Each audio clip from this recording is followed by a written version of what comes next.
எல்லாருக்கும் வணக்கம். நம்ம சாதாரணமாக சித்தம்போக்கு சிவம்போக்குன்னு சொல்லுவோம். சித்தம்போக்கு சிவம்போக்குன்னா என்ன அர்த்தம்? ஒரு சித்தர் என்ன சொல்கிறாரோ அது சிவன் சொன்ன மாதிரி.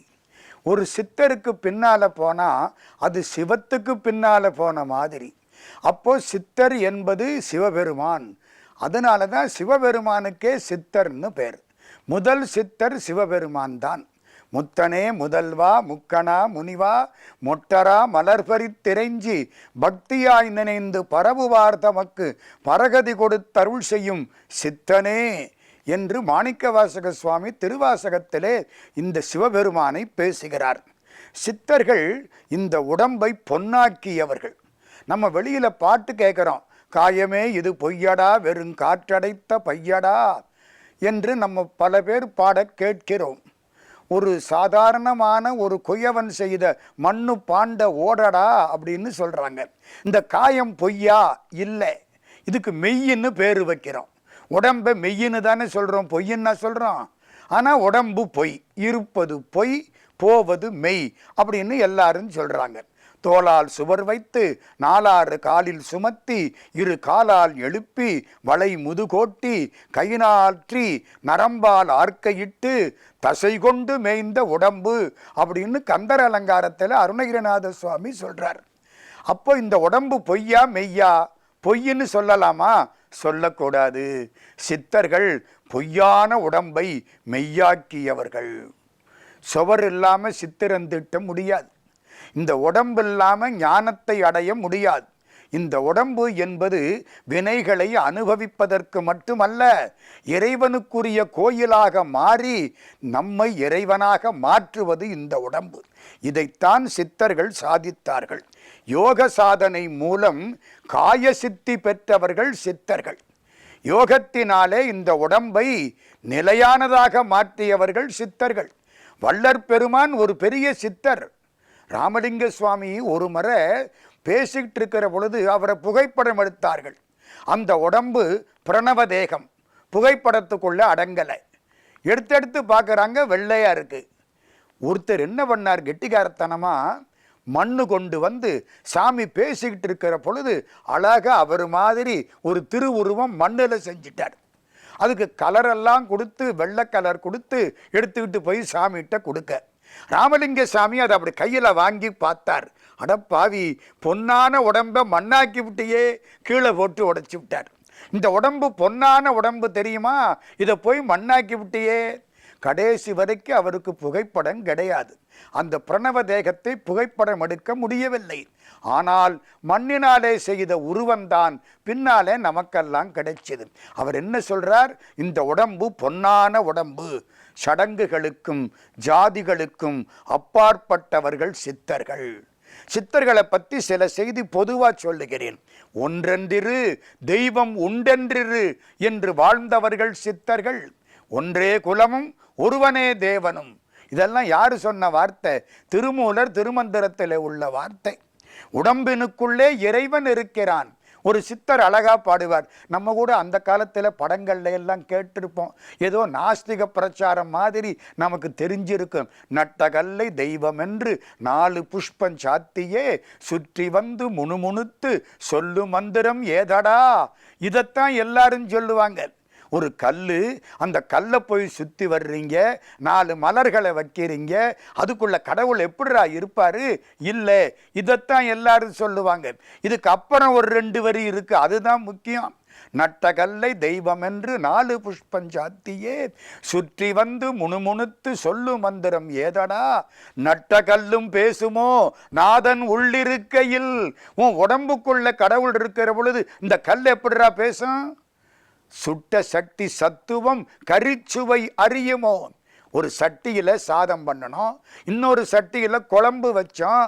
இந்த குழம்பின் சுவை சட்டிக்கு தெரியுமா, நாக்குக்கு தெரியுமா? சட்டிக்கு தெரியாது, நாக்குக்குத்தான் தெரியும். அது மாதிரி கல்லை தெய்வம் என்று கும்பிட வேண்டாம். ஆனால் ஒன்று, அந்த கல்லை தெய்வம் என்று நம்பினால் கல்லுக்குள்ளே தெய்வம் வரும். அது மட்டும் அழுத்தம். நீங்க எப்படி பார்க்குறீங்களோ அப்படித்தான். கல்லுன்னு பார்த்தா கல்லு, கடவுள்னு பார்த்தா கடவுள்.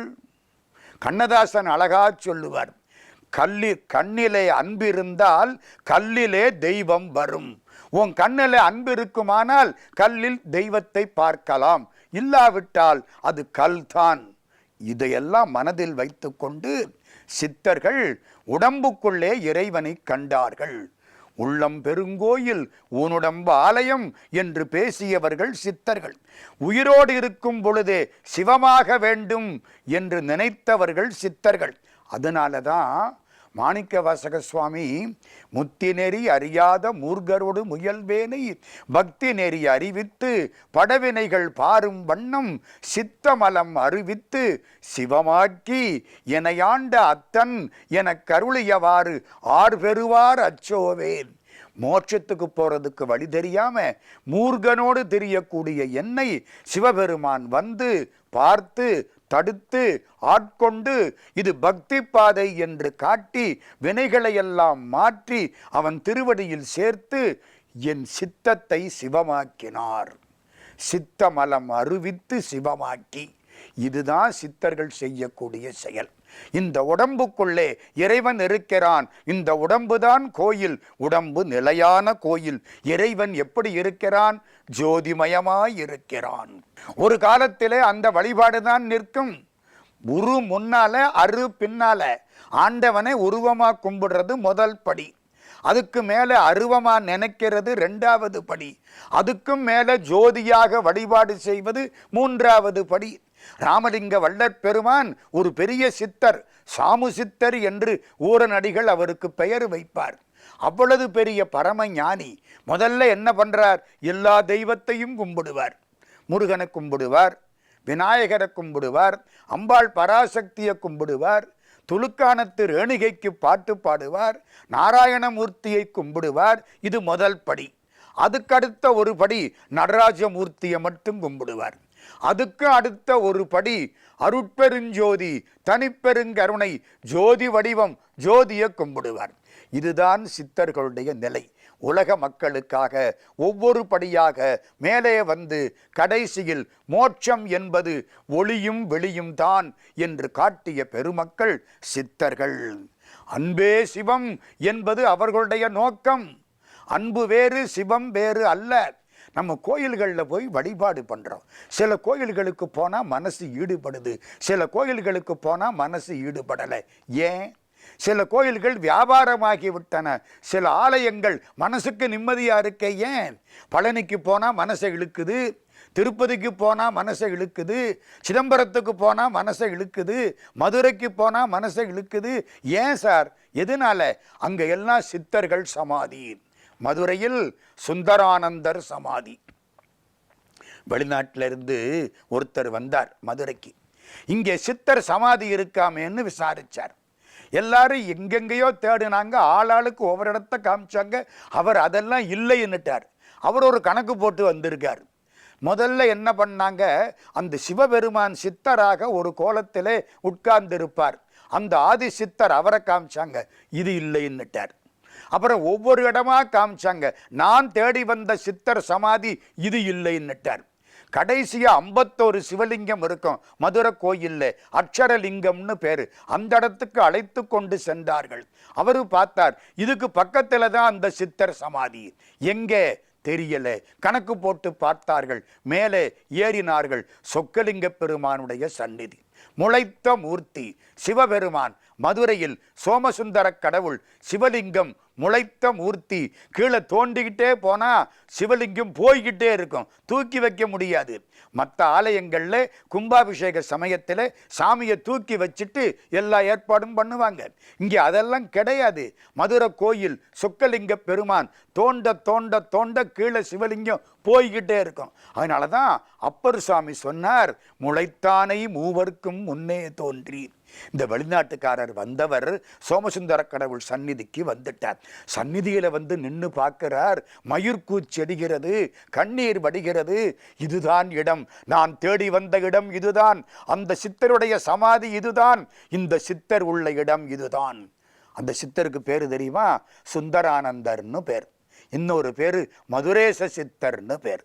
சுந்தரானந்தருடைய சமாதி கீழே இருக்கிறது, மேலே சொக்கலிங்க பெருமான்.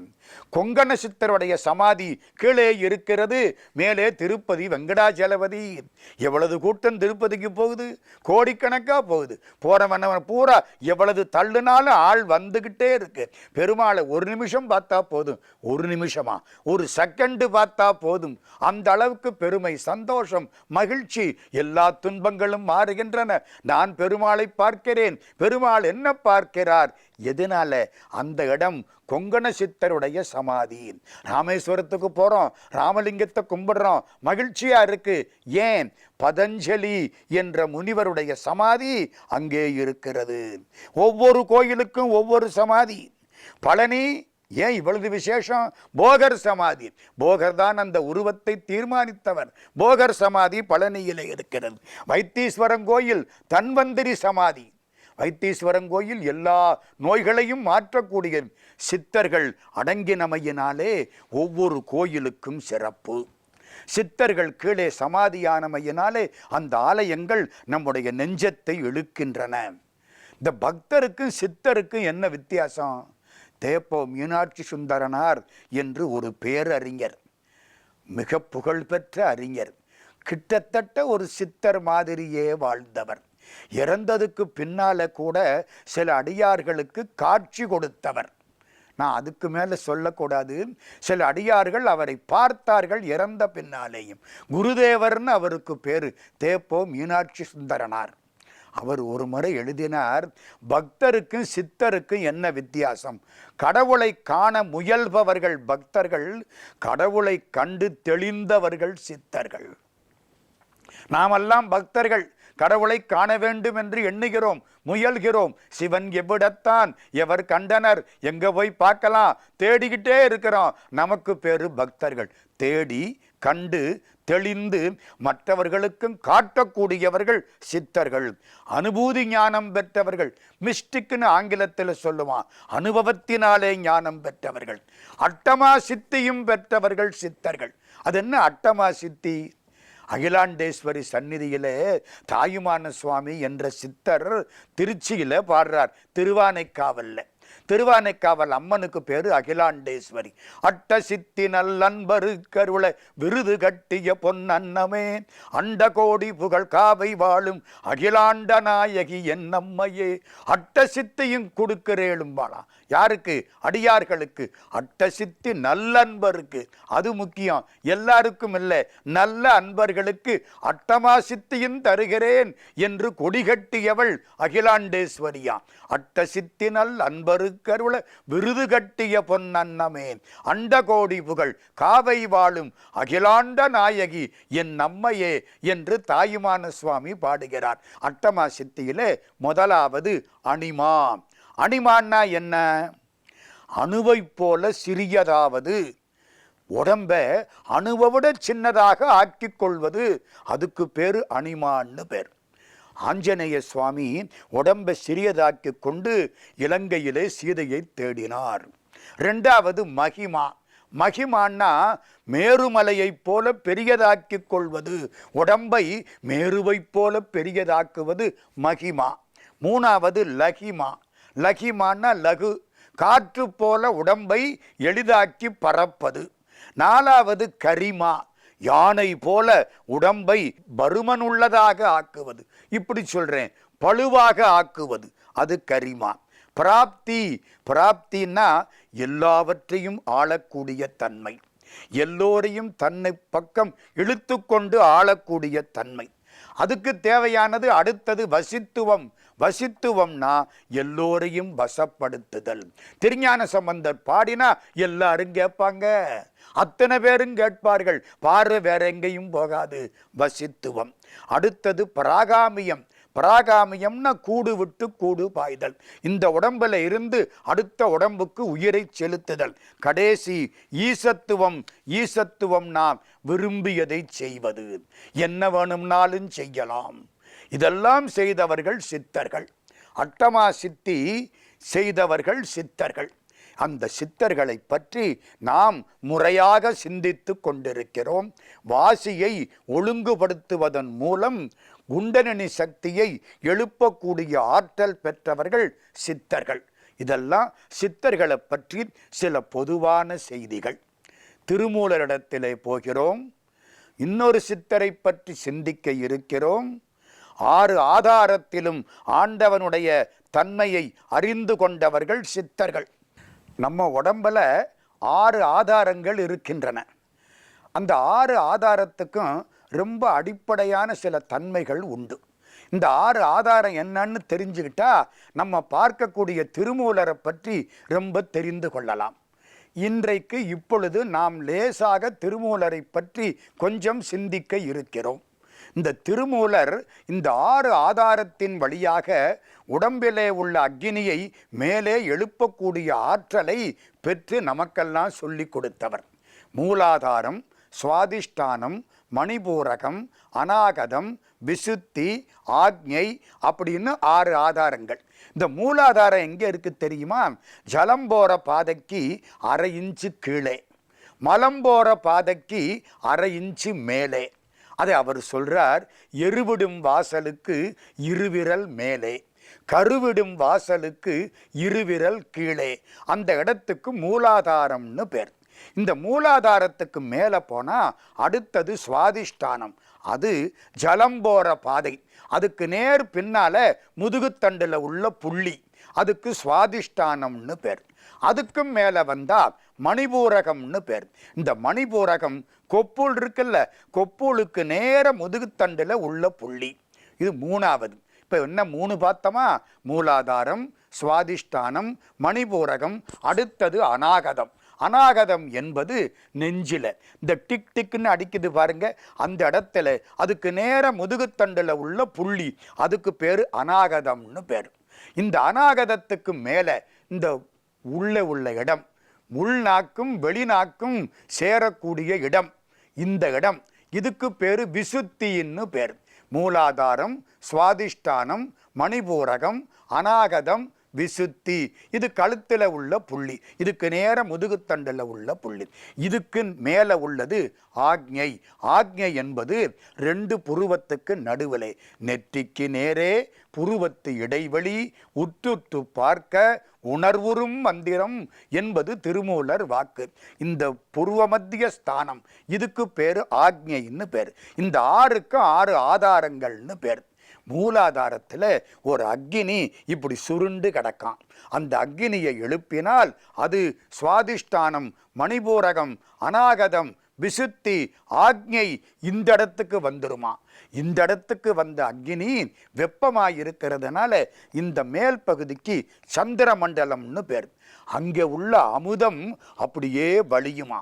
அந்த அமுதம் வழிகிறதுனால இந்த அமுதம் எங்கே வழியும்? மூலாதாரத்தில் போய் வழியுமா. அப்படி வழிகிறதுனால அந்த அமுதம் 72,000 நாடிகளில் போய் சேருமா. அப்படி சேர்ந்துட்டா இந்த உடம்புக்கு அழிவே கிடையாதாம். 100 ஆண்டு இல்லை, 1000 ஆண்டு வாழலாம். யாரு சொல்றா? நம்முடைய திருமூலர் திருமந்திரத்திலே பேசுகிறார். நீங்கள் 100 ஆண்டு வாழ வேண்டுமா, 1000 ஆண்டு வாழ வேண்டுமா? திருமூலர் சொன்ன பாதையை கொஞ்சம் கேளுங்கள். 1000 ஆண்டுகள் மகிழ்ச்சியோடு வாழலாம். எந்த இன்பமும் இல்லாமல் வாழக்கூடிய மக்களை பார்த்து கொண்டிருக்கிறோம். நாம் துன்பமே இல்லாமல் வாழலாம். திருமூலர் அதற்கு ஒரு வழி சொல்லி கொடுத்திருக்கிறார். அதை நாம் வருங்காலத்தில் அடுத்த முறையில் சிந்திக்கிறோம். திருமூலர் நமக்கு தெளிவாக வழிகாட்டியவர். யான் பெற்ற இன்பம் பெருக இவ்வையகம் என்று நமக்கு வழிகாட்டியவர் திருமூலர். அவருடைய பாதையை தொடர்ந்து சிந்திப்போம்.